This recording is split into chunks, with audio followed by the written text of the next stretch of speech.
So mainly, ang pinakauna kasi namin na tinatanong sa tao, bakit mo gustong pumasok? Okay. Kasi doon namin malalaman yung dedication niya eh. Kung talagang kaya mong panindigan. Tapos pangalawa po, doon na namin tatanungin like kung may sakit ka ba, may sakit ka sa puso, may Meron sakit ka bang sa baga. wrong and right answer? Kasi medyo, dahil nga volunteer siya, Oh. wala kaming pang-support sa kanya in case na ma-hospitalize siya. Okay. So for example, kung may sakit siya sa puso, pumasok ka sa diusok, wala na. Casualty ka na. Diba? So yun yung iniwasan namin. Pagdating naman po sa age, as long as you're physically fit, kaya mo kahit senior citizen ka, walang problema. Pero sa minor, we need your parents' consent. Ang pwede sa amin, 15 and above, pero as long as you're not yet at the legal age, hindi ka pwedeng lumabas. Paano kung senior gusto mag-volunteer? Walang problema as long as you're fit. Basta as long na fit. Yes. Ngayon ba Hanggat tayong kaya senior na mo. member ngayon? Wala. Yung pala dito. Wala. Baka maubos yung yung tank na gano'n na agad. Pero marami po sa ibang brigada, especially the OGs. Yung mga originals like yung mga 70s pa sila or mga anong taon pa sila nag-volunteer. Ngayon, hanggang ngayon active pa rin. Mga batikan.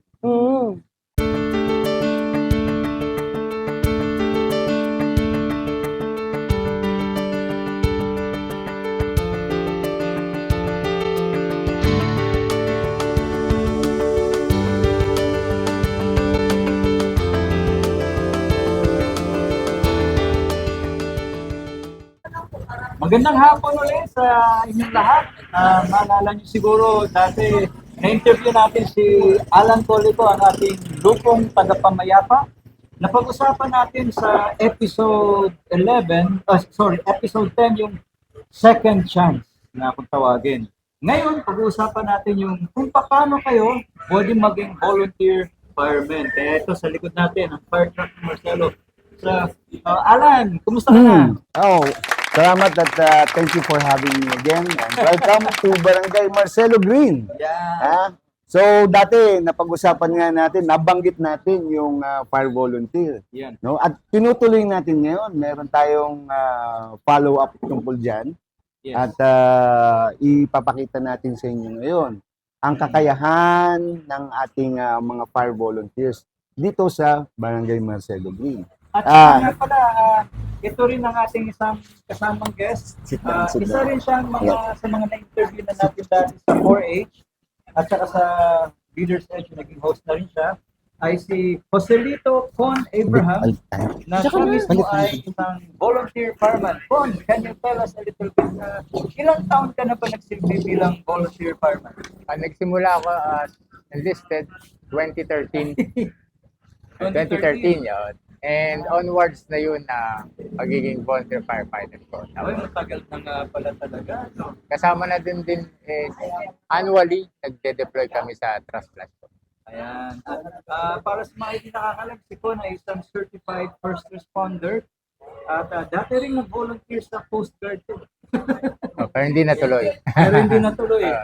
Saka Dragon Boat aficionado. Ayan. Kaya ngayon, tayo ay sinasamahan ng isa sa mga magigiting na firefighters dito sa Barangay Marcelo. Can you please introduce yourself? My name is Pia Carmen Hadua. So I've been a volunteer for almost 1.5 years na rin. And then currently, focal person din po ng Barangay Disaster Risk Reduction Management. Ay, magaling. Ibig sabihin, kung may gustong magpa-train or magpa-certify na volunteer fireman, kayo dapat hanapin. Hindi lang naman din po yun. More on wider scope na po ang hawak ng BDREAM. Kasi hindi lang po sa fire kami nakafocus, pati earthquake, flood. Okay. So, talagang disaster risk Disaster, reduction. yes. Okay. So, mas broad yung yung Ngayon, okay. opo. Kwento mo nga sa amin, paano ka na nagsimula dito? Kasi sa mindset ng karaniwang tao, pag sinabi kasing fireman, usually Lalaki. lalaki, di ba? Yes. Opo. Lalaki naman. Lalaki by heart. Hindi, joke lang. Hindi, I'm married po with one child. So actually, nag-start to tripping. To be honest So para nangyari, na overhear ko lang na may magkakaroon ng fire seminar dito sa barangay. Wow. So nung time na yon, phase 1 coordinator ako kasi I was the board secretary at that time with phase 1. So dahil na-overhear ko siya, sabi ko, uy, parang masaya yun. Sabi ko. So, lumapit po ako voluntarily and then I asked, pwede po ba ako sumama sa seminar without being a member? So sabi, oo naman po, actually kailangan po namin babae. Oo, kasi there are times na ang victim is babae. So, due to VAUSI rule, so mas prefer nila babae sa babae. Correct. So, para ma-avoid natin yung issues. So, for example, kung mayroon mang victim na kailangan hugutin na babae, most likely ako yung kukuha sa kanya. And then, I'm also trained as an EMS. So, ako din yung nag-first aid sa mga victims na female. O di magkakasundo kayo. Yes, opo. Wow. So, punta naman natin si Alan. Paano naging malaking project sa barangay ito? Saan nagsimula yung spark, kung sabihin natin? Well, before, yung unang kapitan, Kapitan Chris pala, Oh. na-imagine ko na magkaroon ng volunteer group. Oh, okay. Siguro ang naging problema lang nun, he was on his last year Ay, yes. ng term niya. So, exiting na. Yes. So, hindi na namin nagawa yun, hindi na nakapag-focus kasi palabas na. And so, medyo late yung proposal. Buti naman yung pagpasok ng ating bagong kapitan, yun yung kanyang vision. Ginawa niya. So, yan doon nagsimula. Siya na mismo sarili niyang effort na hindi kami nakapag-coordinate. Pero siya meron siyang sariling vision. Ginawa niya. Ganda naman at least nag-take off na finally, ano? Oo. At ito na yung manifestation sa likod natin. Yes. Saka, marami na bang nag-volunteer? Actually, sir, marami naman po. Pero nasa, conforme na lang po kasi sa dedication ng volunteer. Kung hanggang kailan po sila tatagal. Oo. Ilan ang listed members ng volunteer? Yun. As of the moment, we have 32. Marami. Yes. Sabi mo kanina 26. Mas madami pa pala. 32. Pero unfortunately, ang active po is mabibilang lang sa kamay. Yun po yung tinatawag namin na voluntary. So merong reserve. Merong reserve. Yes. Reserve na lang ang tawag natin doon. Ayaw na voluntary. Hindi. Parang volunteer. Meron tayong volunteer. active reserve at meron tayong ready reserve and then standby reserve. Yan. Oh, Actually, sir, I'm considered one of the pioneers. wow. Okay. So, medyo matagal na pala. Apo. So, si Kon naman, tanungin natin. Kasi sa tinagal-tagal mo na bilang volunteer fireman, for you, what were some of the benefits from volunteering? Kasi syempre, thankless job to. Ikalawa, walang sahod. Diba? Yun. You have to provide your own equipment pa kung maalala ko eh. Ganun sa Yes. inyo? Yes. Sa inyo? Dala mo yung Kaya- badge mo. Oh, yes. Gusto mo yabangan ka namin? Kaya natuwa ka ako yung ganda ng gamit eh. Unang-una yung dalawang fire trucks ng Barangay Marcelo B. Hindi volunteer contribution. Talagang Provided. sagot ng city. Ang ganda nga eh. Galing. Binigyan kami ng dalawang fire trucks. So, and then also, yung mga equipment ng ating mga crew, sagot naman ng mga.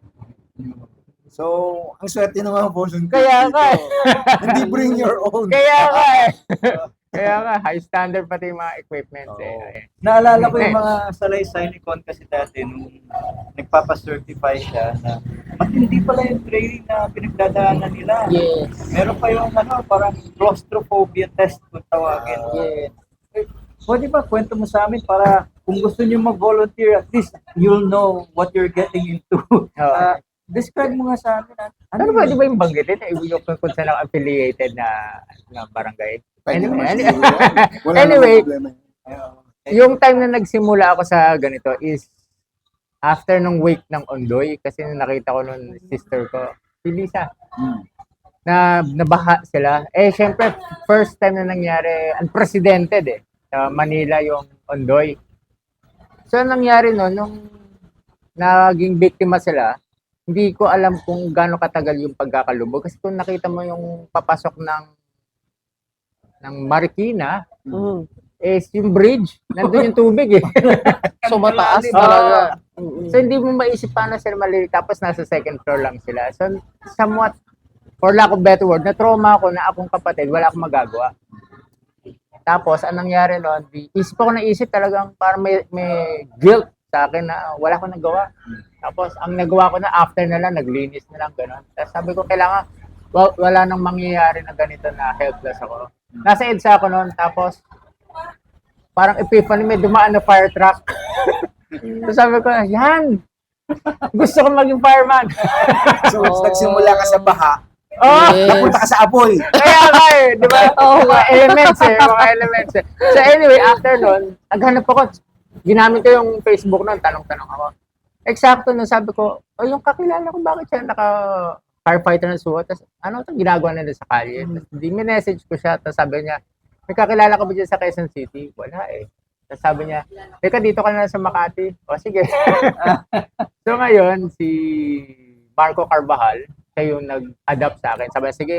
So lumalabas ng 2 months and a half na every Saturday, Sunday. Pupunta. Whole day yun, whole day.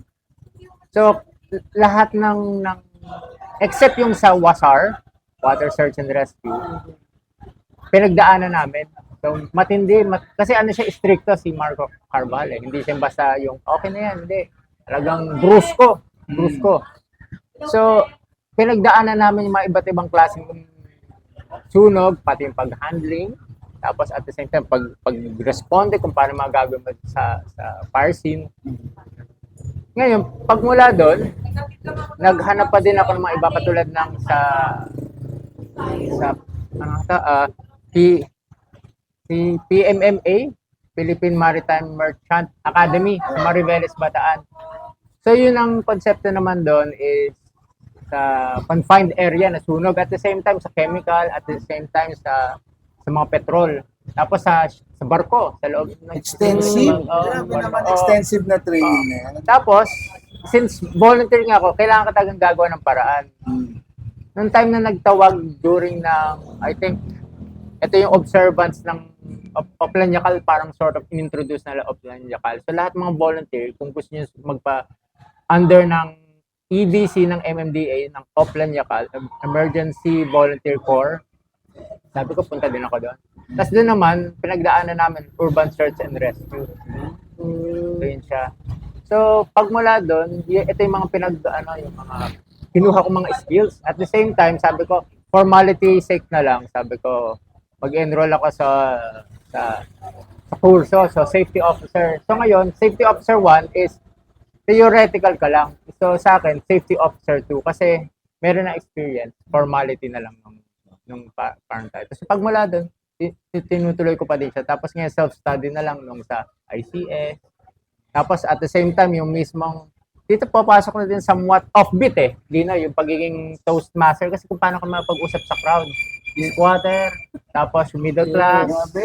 Tapos yung magkakaroon ka ng kakalamayin mo yung loob ng isang nagpapanik na senior na ayaw umalis. Yes. At the same time, impromptu, kakausapin ko ng tingin lang yung apo or kamag-anak niya na kunwari magkaibigan kami para mauto ko siya o dala ko ba mauto ko na umalis siya. Kasi ayaw niya talaga Yes. Ayun. So yun. Tapos ito, patuloy ko pa din siya. Bukod dun sa mindset and at the same time physical fitness. Kasi yung BA, tapos yung mga gear, hindi siya madali. Tapos Mabigat yun. Meron ka pang act. At the same time, ginagawa mo lahat yun. Yes. Ang daming training nun, Dino. Ang dami nga. Para siyang Hindi- disaster scholar. Hindi niya pa nabanggit yung smoke diving. Yan. May masters ba yan? Isa na lang. Nung bago ko makuha yung BA, talagang nagpo-point ako. Hanggang ngayon, nagpo-point pa din ako. Tapos, since sarili namin yung BA, tinitipid. Diba? Exactly. Tinitipid, yun. Kapag lang kailangan. Kapag lang kailan. Pero hanggat maaari, dala ko, nakasabi sa akin. Pero kapag matitiis, tiis ka. Kasi sayang eh. True. Malala ko pa dati, nagre-respond dito nagkikisakay na lang sa tricycle. Tricycle, Nahatid jeep, siya, taxi. jeep, taxi, gano'n. Tapos natuwa naman yung mga tricycle riders, hindi na siya pinababayad. Nakagir ka na ba doon? Volunteer. Naka-PPE ka, sir? Oo. Kasi nag-go pa sa taxi, doon ako nagpapalit. Para superhero. Tapos, sabi ko sila, parang 80 to 20%. 80% sasabihin ko, ito lang dala kong bayad kasi nag-emergency. Okay na, sir. Tapos meron iba, kasi baka maano. Naintindihan ko. Tapos, kasi kadalasan kung ano yung parang nasa pera, nasa pocket ko, na bulls na pera, yun na lang binabayad ko kapag nagta-taxi. Pero kadalasan na naunawaan na, sige, okay. Kung ano na lang. Grabe sa volunteerism yun. Grabe. Ito pa yung matindi. Si Con ay isa sa mga unang nagresponde sa Yolanda. Nung wala pa talaga nakakapunta sa Tacloban, he was among the very first to arrive. Kaso lang, at the time, naging duty nila was taga-buo at ng pangkay. Tapos lagay na sa bag. Sa body bag, yeah. Tapos dahil walang water, walang potable water, halos isang linggo, puro Sprite lang ang sinusundan nito. Kasi wala kang makuha ng tubig eh. Walang kuryente, walang tubig. Ganito pala ang bangkay pag naagnas. 3 araw, 4 na araw. Yeah. So, napilitan siya mag-manhit para makayanan niya yung ginagawa niya. Tapos lahat ng text messages niya nag-ipon kasi walang signal. So, matindi rin ang pagdaanan niya. No? Pero ngayon, balik natin sa Marcelo. Kasi dito, good news, ano? So far, wala pang sunog. Awa ng Diyos. I think it speaks well of the fact na most of the people living here are informed, no, na dapat maingat din tayo sa ano natin, ang gamit natin. Kasi it's the dream of every barangay na walang sakuna. Yes. But to be ready just in case. No? So, pwede tayo salaysay mo sa amin, paano yung training na pinagdaanan? Nung bago-bago po ako, syempre, ang unang training is basic firefighting. So, medyo mandatory po talaga yun sa lahat ng gusto maging bombero. Opo. So, para mangyayari po nun, parang first of all, aalamin mo kung ano yung purpose ng mga gamit, anong tawag dun sa mga gamit, o so kung paano siya gagamitin. Kasi hindi rin po siya ganun kadali. Kasi minsan, pagka hindi po knowledgeable yung gagamit, mapapahamak ka. Yes. So, for example, kapag naka-on na po kasi yung pressure, di ba, sir? Yes. May tendency, pag mali ang hawak mo sa nozzle, papalo sa'yo yun eh. Yes. Nakaka-knockout kasi na. Yes. Nakakita na rin kami ng nabangasan po talaga. Kasi may Yes. i-recall ito. Tansu yun eh. So, medyo mabigat. So, kapag hindi po kasi proper yung training din ng firefighter, mapapahamak ka. Tapos, eventually naman po, nagkakaroon kami ng mga seminars na galing po kay City, like CADRE, Community Action Disaster Response. So, more on, for example, earthquake. Tapos, kailangan nyo pong kumuha ng victim under sa mga debris. Paano nyo aangatin yung mabigat na parte ng wall, yung mga ganun po. And then, after that, as of now, we're also planning na magkaroon ng smoke diving with LPGMA. Kasi, minsan po kasi patibayan din ng baga eh. Di ba, sir? Patibayan ng baga. Kaya kung makikita nyo po, karamihan din ng mga volunteers is walang BA kasi hindi rin po siya ganun kamura. Breathing apparatus. Yes, breathing apparatus. Kaya nakita ni Con kanina, pinakita ko na yung barracks nyo. Yes. Na-impress siya sa equipment. Oh. Meron pa tayong Joseph Light. Yeah. Yes. Kaya nga. Hindi nyo pa nakita, sir, yung mga nasa attache case. Gusto ko nga tingnan kanina eh. Mga Haligan tools yun, sir. meron my ka? God. Yes. Ang galing. Mga Haligan, yes. Baka may drone tayo dyan. Wala pa. May formatro ba dyan? Yung para sa collapse structure? Yung pang-angat? More on yung mga haligan, and then meron po tayo yung pang-open sa mga VA. Like for example, yung mga grabe impact, naipit yung pasahero, meron po tayo. Pero manual yon. Hindi pa po siya hydraulic. Manual. Nice. Opo. Very good. Tapos, sa proseso ng pag-training nyo, gaano kahaba yung inabot nung lahat ng mga training bago kayo pwedeng i-deploy? Kung sa amin po kasi, kapag bago ka as a probationary, so mag-undergo ng training, you have to be here for 300 hours. So bago ka po ma-promote at magkaroon ng full time. Oh, Mm. Kasi ang sa amin din po kasi more on dapat responde ka. Kasi iba po ang training, iba yung actual. Minsan yung mga nasa training po, hindi mo ma-adapt sa actual eh. Minsan doon na po mag-reproduce yung kung may common sense ka, kung ano yung kailangan mong gawin on the spot. Kumbaga, mahirap po kasi yung by the book pagagalaw sa 70 eh. 70 po ay sunog. 1070. 1070. So, kukonforme po kasi sa sitwasyon eh. Ngayon, kung ang tao po is hindi marunong mag-size up, yung i-check po yung surroundings, mapapahamak po kasi lahat. Buong team mapapahamak. Yeah, meron na ba tayong crew na injure? As of now, wala naman po. Yes. buti naman. Kasi sinisigawan po namin eh. Ilang Totoo, totoo. dati, so binigyan kami dati ng fire truck. Tapos may training naman ang mga crew. Ang problema lang, sila eh, barangay tanod talaga sila. Hindi naman talaga sila Firefighter. volunteer. So yung training napaka-minimal before.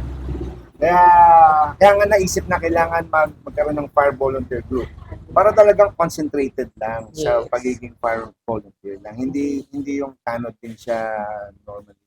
So during that time, madaming mga injuries na minsan mga unfortunate, mga common sense, yun ang problema pag hindi properly trained. Yung mga hindi sana nangyari. Nangyari. Simple-simpleng yung hindi pagsuot ng PPE. Personal protective equipment. malaking Yes. bagay yon, hindi ka nagsuot, lalo na yung jacket at saka Helmet. So, isang beses, nasusunog yung maliit na bahay, i-spray sila ng tubig. Siyempre, yung bakal mainit. Yes. Yung tubig na babagsak mainit. Mainit din. Yes. Kumukulo yun. Bumagsak sa kanila yung tubig. So, wala silang pipi, na-scald yung balat nila. So, something like that. Hindi ka susugod sa scene nang hindi ka nakasuot ng safety equipment. Kailangan mauna. That raises a very valid question. May insurance ba kahit paano yung mga volunteers? Ako na Volunteer nga eh, di ba? Wala. Volunteer nga, di ba? Bahala kayo sa sarili nyo. Di ba kayo empleyado eh? Okay.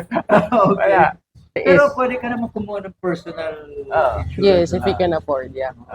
Pero ano ang epekto nun kung halimbawa meron kang insurance tapos naging volunteer ka, would that invalidate your coverage or Hindi, tataas na yung premium mo? I think for sure, in the future, ang Barangay Marcelo Green will accommodate the insurance Yes. of the volunteers. That's our Dito ka na lang dream. Oo nga eh. May isasama sa Pwede ba? budget yan. Pwede ba? Sige, pag pumunta ka dito, layo ng mabiyahin mo. Sige mo, mag-LRT ka pa. Pero alam mo, minsan ito, nagte-text sa akin, narinig ko sa radyo ko na may sunog daw dyan malapit sa inyo. Malapit lang ba kayo dyan o malayo? Sabi ko, hindi, ano yan? San Isidro, doon pa yan. May sukat pa yan. Sabi ko, ganyan. Pero sir, tinatakbo namin yun. Yes. Lalo pag nag-second bell, third bell, speed, hindi pa napapatay, no? Yan naman ang maganda sa ating mga volunteers sa NCR.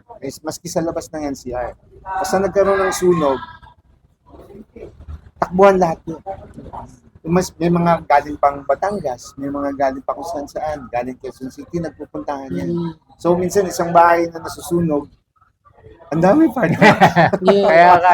Dami fire truck, may traffic na fire truck. Yeah. But that's a good problem. Yes. Problem yung traffic, but that's a good problem. Siguradong mapapatay. Here's the question. Kasi ang common knowledge is yung origin ng mga volunteer firemen.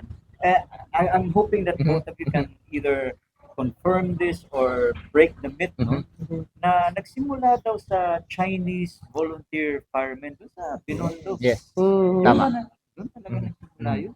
Si Ube Tanker. Ah. Nandun yung mga super Si NBT. super engines, no? super Talaga tanker. malalaking engines talaga. When say super tanker, isipin mo yung tanker ng nagdadala ng mga Ng gas. ng tawag dito si Mga Shell. flammable, yeah. Sila Caltex. Yun. So yung talagang tanker siya. Yun ang tapos at the same time meron sila mga ladder. When say ladder, matataas na ladder. Kumbaga yung standard nila is standard ng sa US. Yes. Kasi sa capability ng kayang mag-procure ng NBT. Mhm. Si Hopia. Bagay, marami kasing businesses sa Chinatown. Yeah. So, yung asosasyon ng mga businessmen, sila nagkambagan. Kaya nagkaroon sila, bubongga ng mga truck nila eh. Yeah. Masasabi. Ang maganda naman doon, makikita mo sa kanila na since mga immigrant sila, gusto nilang pakita yung pagmamahal nila sa bansa, they're giving back, bino-volunteer na nila yung time nila, pati yung resources nila. Yes. And they put up their own. Yun ang maganda sa Chinese community, mga Chinese volunteers. May malasakit. May malasakit. sabihin. Gusto nilang pakita na Pilipino din kami. Yes. Filipino-Chinese. So Yes. dahil doon, nagkahawaan na yung mga ibang communities, Mhm. nagkaroon na ng mga volunteer brigades nila. Ano? Yan ba yung tawag sa mga group brigades? Yan ba yung- Yes, volunteers po. Technically, sir, volunteers ang tawag pag hindi ka BFP. Oh, Tama. okay. So, kumbaga ang title, na generic na tawag, volunteer firefighter. Yes. Tapos si BFP It's is, BFP. yes, sa government siya. Working with si United, si SIDAG, si Texfire. Federal. Yun si Federal. Here's a very good question. Are there ever issues in terms of jurisdiction halimbawa? Wala. Kasi it's a common problem. Basta sunog. Kung Yes. kaya mo tumulong. Yes. Okay, which leads me to another question. Ano yung pinakakaraniwang problema ng mga firefighters? I'm sure may laundry list kayo. Pwede Sabihin ba? ko ba, sir, yung totoo? Ito muna. Ako na, ipitan ng tubig. Ako hindi. Hindi. Okay, sige. Sige. Ladies first. Hindi sa ipitan ng tubig. Minsan po kasi nangyayari yun eh. For example, yung isang truck, hindi ko na lang babangkitin kung sino. Pero kasi, ang mangyayari nun, parang hindi nila ibababa sa truck nila sa harap. Which is dapat, lahat ng trucks na nakapila, nagre-relay na ng tubig eh. Para hindi po napuputol yung tubig dun sa sunog. O yung nagagansa. Yes. So for example, minsan meron din po kasi mga trucks and may mga delta din ng truck na hindi po nagbababa ng tubig without any reason. Gano'n? Yes. So minsan din po kasi advantage kung may mga tropa ka na galing sa ibang brigada, automatic mababaan ka ng tubig. Yun yung pinakaayaw namin, yung ipitan ng tubig. Yes. So yun yung parang at the top of the pain list. Yes. Hirap na nga ng trabaho na to, may risk sa buhay, nagkakaganito pa tayo. Yes. Kasi talagang may may effect siya sa operation. Baka makancel. Baka makancel ako. Feeling ko nga, sir, makakancel ako sa sinabi ko eh. Baka hindi yan sa akin. Hindi. Pwede ba? Sure, don't name names. Okay, informal settler. Oh, okay. Kasi talaga may threat. Threat sa sunog, threat sa physical harm sa ako experience na ako. Recently meron din, di ba? So yun. Okay, naalala ko na yung kwento ni Konto, yung minsan may sunog, pumunta sila sa isang community, tapos nakikita mga bata naglalaro pa rin sa kalsada, katabi ng mga LPG tanks na ang lapis sa sunog. Galit na galit ito. Alam niyo ba? Siyempre, pinalalayas niya, no? Siyempre, yung hindi sila makapasok dahil sa halip na maluwag sana yung kalsada, hindi, nandun yung mga usi, yung mga gusto manood. So, ginagawa nilang kasatawanan. Yes. Spectacle yung buong sunog, mag-aakyat sa truck. Talaga, may ganun-ganon? Tsaka nang agaw ng host. Yes. Agaw ng Yes, host? yes. Tapos sa iba ay selfie. Yes. Hindi, agawin nila yung Ano yan, host. yung nangyaring ganyan may selfie tsaka nagkakainan sa New Divisoria, pero actually old yun eh. Si New Divisoria Mall. Talaga nagtayo sila, parang ganito, tapos nanonood sila sa sunog. Ginagawa nila katatawanan. For some reason. Nag-vlog bigla.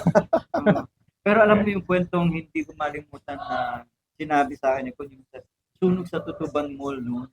Kasi gabi yun. Oo. Tapos kahit na may flashlight ka, hindi tatagos sa usok Usok, kasi itim yun eh. yes. So lahat sila may tali. Mhm. Kasi kung may mag-collapse, pwedeng Hilahin. hilahin palabas. Yes. So wala ka nakikita, pero sige, nasugod na sugod. Paano mo psychologically na-handle yung gano'n? In a way, mindset talaga. Kasi magiging accountable ka dun sa title na volunteer firefighter. Hindi ka pwede maging volunteer firefighter. Ayun, may sunog. Nandito lang ako. Kailangan panagutan mo yun kasi mayroon kang pansariling pananagutan na kailangan tapusin mo yung trabaho na yun. Maski na may inherent danger, kaya nga kayo nag-training para handa ka doon. In case of situation, kaya mong i-handle. At the same time, inisip ko, pagkakataon ko natin, kasi building experience eh. So yung natapos ko na yun na lagpasan namin, ay, okay to ah. So next time, ito yung gagawin ko, ito yung gagawin. So during that time, okay pa yung mga gamit ko. Pero ngayon, mas magarbo na, katulad sa inyo. Yan. Nag-upgrade. Next time, ang bagong equipment namin, mga squirtles na. Lahat ng mga water monsters ng Pokemon. Okay na yan. I choose you! Tapos walang problema sa tubig yun. Unlimited yun. Oh my gosh. So far, all is well naman. In other words, sa ating barangay ay peace and quiet, ganyan. Tulad ng na-interview ko si Alan nung nakaraan pinakamatinding nangyayari dito is hindi pagkakaunawaan sa mga kapitbahay. Minsan nagkakasalpakan pero konti lang naman yun. No? What's been the most difficult aspect of getting yung volunteers to sign up? The fact na volunteer siya. Okay. So, syempre, minsan kasi may mga tao, well, all of us needs money to eat, to feed ourselves. Correct. Since this is volunteerism, there's no money involved. So, yun po yung part na medyo mahirap makainganyo ng volunteer. Except na lang kung ang dedication niyo talaga is to help. Like me, kasi nag-start din po ako ng volunteer. And then, kaya ang ginagawa po namin dito sa brigada namin, pag nakakuha po kami ng bago, ang bag, lunch niya. Para kahit pa paano po ang food, masupplyan naman namin. Yun yung aspect na medyo mahirap po, the fact na volunteer siya. Maybe we will go back to some of the fundamental aspects of getting volunteers. May mga qualifications ba tayo like age, fitness level, psychological capacity, at can we briefly describe ano yung mga hinahanap natin sa isang volunteer? So, hindi ko po to sasabihin in represent of all the brigades kasi dito lang po yun sa amin. So, mainly, ang pinakauna kasi namin na tinatanong sa tao, bakit mo gustong pumasok? Okay. Kasi doon namin malalaman yung dedication niya kung talagang kaya mong panindigan. Tapos pangalawa po, doon na namin tatanungin like kung may sakit ka ba, may sakit ka sa puso, may sakit ka sa baga. Wrong and right answer. Kasi medyo, dahil nga volunteer siya, wala kaming pang-support sa kanya in case na ma-hospitalize siya. Okay. So for example, kung may sakit siya sa puso, pumasok ka sa diusok, wala na. Casualty ka na. Diba? So yun yung iniwasan namin. Pagdating naman po sa age, as long as you're physically fit, kaya mo kahit senior citizen ka, walang problema. Pero sa minor, we need your parents' consent. Ang pwede sa amin, 15 and above, pero as long as you're not yet at the legal age, hindi ka pwedeng lumaban. Paano kung senior gusto mag-volunteer? Walang problema as long as you're fit. Basta as long na fit. Yes. Ngayon ba Hanggat tayong kaya senior na mo. member ngayon? Wala. Yung pala, di na. Wala. Baka maubos yung yung entang pinagamit na agad. Pero marami po sa ibang brigada, especially the OGs. Yung mga originals like yung mga 70s pa sila or mga anong taon pa sila nag-volunteer. Oo. Ngayon, hanggang ngayon, active pa rin. Mga Batikan. Mm. Are there special assignments minsan na volunteers might find themselves in? Like, for example, crowd suppression. Nangyayari ba yung mga ganun? Or is that part of the scenario? Kasi iba, wina-water cannon minsan yung pagka-rowdy na sila, yung nagrarayot ka. Ay, hindi naman siguro discretion na lang yun minsan. Katulad nga yung sa case ko, magiging observant ka eh. Kasi katulad sa akin, pinas ko sarili ko, breach and reach. Kasi ako lang nagdadala ng axe eh. Tapos talagang may demand, bihira kasi nagdadala axe kasi mabigat eh. Yes. 7 to 10 pounds eh. So, additional pa yun. So ngayon, at the same time, bukod sa breach and reach din ako sa map-up operation, kasama din doon yung crowd control. Again, papasok din doon yung pagiging crowd control mo. Mabilis ka din mag-assess ng mga tao. Kasi hindi, iba kung paano mo kausapin yung marginal, iba yung middle class, iba yung upper class. Iba't iba din sila. At the same time, iba din yung isang ethnic group na ganito na nasa fire scene. Iba-iba din. Pero kailangan talaga doon, assertive ka at the same time authoritative. Hindi Yes. pwedeng submissive na, sabi po kayo, Mm. hindi. Kasi susunod Sila sila kapag papakinggan nakita yan. nila kagad yung authority eh. Kaya kanilang lamunin. Yes. Oo. So, kailangan meron kayong anti-lamon mindset. No? Yes. At the same time, pinapakita ko sa kanila doon yung benefits ng sila susunod dun sa utos ko rather than sa bawal yan. Kon, matatakot sila talaga sa'yo kasi may hawak kang axe. Sabi kayo dyan! Kasama din yun na pang subtle threat. I don't play for keeps eh. Nga lang, ano mo yata eh, nakangiti ka pa eh. Sabi Hindi. kayo dyan! Hindi. Masaya naman at the same time. Masaya. Okay. Sa kabila ng syempre may takot na dito, no? Kasi threat to life and property, no? What are some of your most joyful memories naman as a volunteer? It's like, the few memories na you keep within you kasi nakakataba ng puso talaga. Ladies first. Every after 70, lahat ng tao nagpapasalamat. Maraming salamat po. Salamat. Hindi niyo po sila kilala. Pero the fact na nakakarinig ka ng pagpapasalamat, nakakataba po talaga ng puso. Kahit nalipasan na kami ng gutom, kahit pagod na, Wow, no? oo, kahit pa nga injured eh, feeling mo na-recharge ka eh, once na makarinig ka lang ng salamat. Minsan may palakpakan pa yan, lumalabas yung truck, di ba? Salamat. Parang pelikula yun. Yes. Para sa iyo, Con. Yung isa inisip ko yung maganda yun kasi volunteer kami at the same time BSP. Sa Quezon City ito nagkaroon ng condo fire. Si Francesca Tower. Okay lang pa sabihin ko. So anyway, nasa I think 19th floor kami. Okay. Tapos katabi ng 19th floor is isa pang building na ginagawa. So consumed na ng usok yung buong building eh. At the same time, dun sa isang kwarto, kasi kinakato ko eh, may tao ba dyan?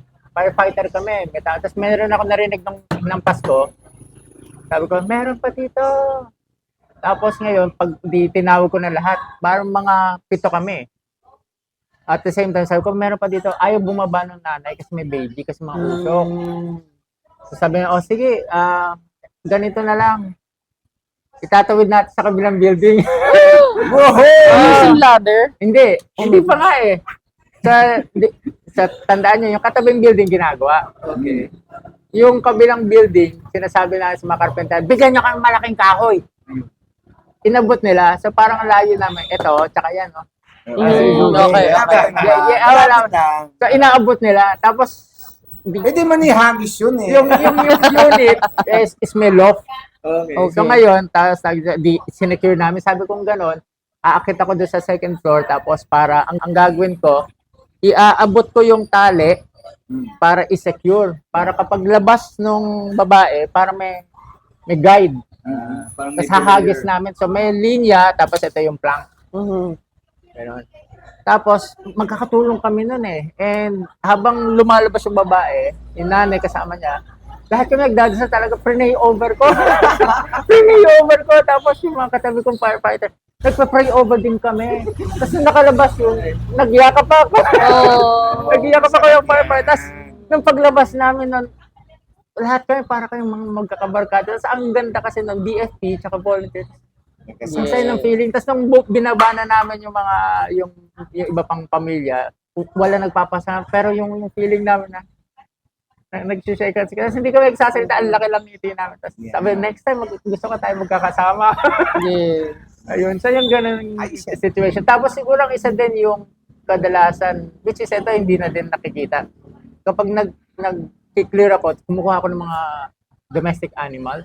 Naglalabas ka. Minsan kasi, iningatan ko lang, ayoko ng pony kasi sa rabies. So, binubusan ko tubig, kasi ginaguide ko na lang. Tapos tinatawag ko ibang volunteer na tawagin yung aso para makalabas din. Yun. Tapos at the same time, siguro yung isang beses din sa amin, nagkaroon ng sunog, namatay yung 7 aso. Wow. So, nung kinabukasan, kinuha ko, tapos nilinis ko na lang para i-ready sa paglilibingan. So, ang bigat parang tao. Kasi lalo retriever, iba't ibang mga aso yan. So, yun naman, kumbaga, more sa akin, yung mga, ito yung mga hindi nila nakikita. Kumbaga, Behind the scenes. behind the scenes. Yung ganon. At the same time, tatatagan mo yung sarili mo kasi ano siya yung nakakabagabag kapag yung ganong gagawin. So, kaya minsan ang ginagawa ko, tinetext kita para lang makatanggal sa bigat mo sa loob. So, yung mga memorable things din sa ako. What do the two of you do to stay fit? Paano kayo nag-e-ensayo? Actually, hindi po talaga ako nag-exercise. To be honest, Hindi po talaga eh. Pero dahil responde ka ng responde, the fact na ang bigat ng bit-bit mo, nasasanay ka eh. Oo, nasasanay ka. So, nagkakaroon ka ng tolerance for the weight at saka yung burden, no? Yes. Tapos yung pagod, yung lipas ng gutom, nasasanay ka na lang po eh. Ito kasi nakikita ko minsan yung gulong ng malaking truck. Ay, malaking truck. Ginaganon niya. Suot niya yung PPE niya. Wow! Ginaganon niya. Hanggang sa dulo ng kalsada nila. Meron pa tapos isang gulong daw. Gusto niya. Pabalik. Minsan nga po, minamaso eh. Minamaso, di ba? Pero alam mo, yung mga frustrations ng mga volunteer firemen, I'm sure you're on high alert pag Pasko or New Year. New Year. Yes, New Year. Kasi kwento nga nito minsan, merong paggawa ng sasakyan. Tapos yung mga trabahador doon, nag-share, nag-iinuman, may naghahagis ng upos na sigarilyo. Tapos na-shoot doon sa lalagyan ng pintura na hindi na Flammable. Okay. Ako na yan. galit na galit ko eh. Gusto niya yung sakalin yung kasi malapit na sa bahay niya, di ba? Grabe yung nangyari yun. Pero kung meron tayong mga final words na may share sa mga taong gustong nag-iisip na mag-volunteer, paano sila makaka-volunteer? Like, may mga hours ba dapat silang isipin o mga araw na pwedeng pumunta rito? Sino hanapin nila? Yung dito po sa Barangay Marcelo, ang focal person po namin as of the meantime is si Ronald Alcantara. Okay. Yes. Sir Ronald. Yes. So, pupunta lang po sila dito for interview and then fill up din po ng form. Tapos, ang sa amin naman po kasi, hindi kami nagde-declare kung, Monday dapat dumuti ka. Dahil nga po, volunteer, kung anong araw ka po free, kung anong oras ka free. Sila magde-declare. Yes. Kasi minsan po, may mga work. So, after work, kahit 2 hours lang po ng shift, okay na sa amin yun. And then, after po nun, makabuo ka ng 400 hours, then we'll give you the call sign. Yeah. So, narinig nyo yan. It's not a terribly difficult thing to do. At least dito, hanapin nyo lang si Sir Ronald. No? Con, dun sa inyo, paano bang mag-apply ang isang taong gusto maging volunteer? Bukod dun sa kailangan, handa siyang tanggapin yung mga tasking at saka yung mga reality. kailangan responsible ka din sa sarili mo at at the same time dun sa tasking na ibibigay sa'yo. Siguro isa na din kailangan i-highlight, mag-volunteer kayo kapag din may trabaho kayo. Kasi Yes. hindi ito yung source of income, Yes, hindi ka siya talaga mabubuhay. trabaho. Yeah. Kumbaga, magbibigay ka ng volunteer mo kasi meron kang extra. Yes. Hindi yung kulang ka sa time, kulang ka sa pera. So in my case, yun ang isa din na sinasabi na kailangan may trabaho ka din. Yes. Kasi hindi ito yung talaga. Magkakaroon ka lang ng time para dito. Kasi literally meron kang time, meron kang extra na para sa pera, para sa sarili mo, para at the same time na natutustusan din yung everyday living. Kasi yun din yung reality. Ang reality is volunteer, talagang literally volunteer ka. Kaya dapat meron ka din trabaho. Correct. So, mga kaibigan, narinig nyo yan, makikita nyo naman. I think this is a level higher than, say, serving as an officer in a HOA. Kasi ito, yes, it's all still a thankless job, wala ring sweldo, pero the chance to save lives. Yes. That's the thing. Lives and property. Napakalaking bagay niyan. So, sana ma-inspire naman kayong mag-volunteer o mag-apply. Subukan nyo lang. Kasi pwede pa pala senior, ibig sabihin may pag-asa pa ako. Yan. And so, dito tayo nagtatapos sa ating 4H. At again, maraming salamat sa ating lupong tagapamayapa, Mr. Alan Colico. Yes. At salamat din kay Joselito Con Abraham from Quezon City. And Madam, again, Pia Nadwa. Pia Nadwa, the one in charge here in Barangay Marcelo. So with that, ladies and gentlemen, mag-iwan naman kayo ng comment. Gusto namin basahin. Like, share, subscribe, and always remember, learning is a never-ending journey with limitless vistas.